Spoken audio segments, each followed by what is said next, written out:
Quakers arose in 17th century Christianity and was founded by George Fox, who was a weaver from Leicestershire with no theological training.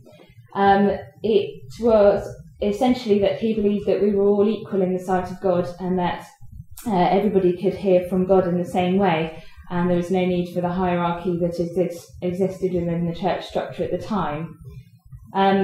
Quakers has developed a lot over the years, but still maintains that non-hierarchical structure and silent communal worship, which we have in our main meetings every week. Probably the main difference between mainstream Christianity and Quakerism is that we have no creed. We have shared values which we try to live by, and one of those, which we'll be exploring more tonight, is our peace testimony. The other shared values which all feed into it are truth and integrity, justice, equality and community, and simplicity. And really the peace testimony is about every avoidance of violent conflict, with a view to the fact that we believe that all human beings are equal in the sight of God. And the testimony to simplicity is sort of like an offshoot of that, in that we believe that using up the world's finite resources and consumerism is against peace. We had the privilege a couple of weeks ago, us and some other groups, including United Nations, who are also represented in this room, of having a day at Hamble College for school kids in year 10. That's the 14, 15-year-old boys and girls, because it was United Nations Day of Peace. And we, as a group of Quakers, were specifically asked to talk about Quakers and peace. And among the various items that we showed in our very brief slideshow was the little phrase, "Do it, don't just pray."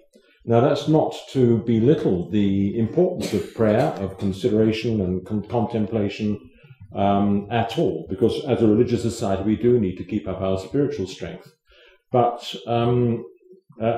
so when we say do it, don't just pray, we're not belittling the praying bit, but we are committed wherever possible to some sort of action.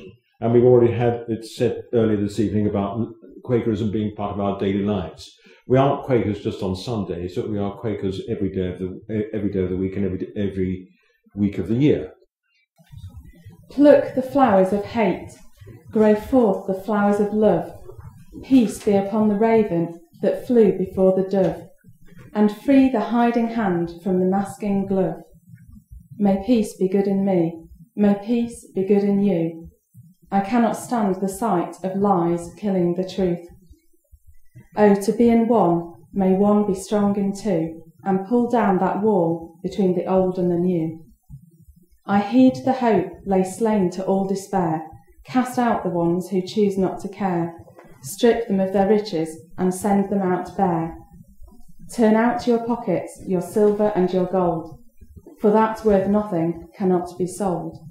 Well, I grew up. I married George, whose father was a World War I veteran. He had lost an arm in World War I. He had a dreadful stammer through the shell shock, and life was very hard. But one story he used to tell us was that he was on parade in the trenches, well, not in the trenches, he was on parade in no man's land one night as dusk was falling, with his rifle, his bayonet attached. And he came across a young German soldier, the same age as him, lost in no man's land on the wrong side of the barbed wire. Did my father-in-law, did he draw his bayonet? Did he run him through? No, he didn't do that. He took him to the barbed wire, he took his bayonet, he lifted the wire apart and helped him through. Quakers do not own a monopoly on promoting peace, and as I hope tonight's contributions have shown. But reflecting on the previous films, I think about how we don't need to be doing jury service, we don't need to be in military service, doing active duty, or involved in multinational peace negotiations, to, in some small ways, in our own unique way, make some small contributions to bringing more life, more peace into our daily lives. Thank you. I don't believe that anybody's born evil. No. So it's an acquired characteristic. But there have been quite well conducted experiments in which dummy victims have been one side of a barrier, and ordinary people, have been encouraged, trained to press the buttons for increasing the level of pressure. So it is something that any of us in this room could fall into if the conditions were so adjusted. So that it is an inherent human characteristic, but it doesn't mean to say that we're actually born evil.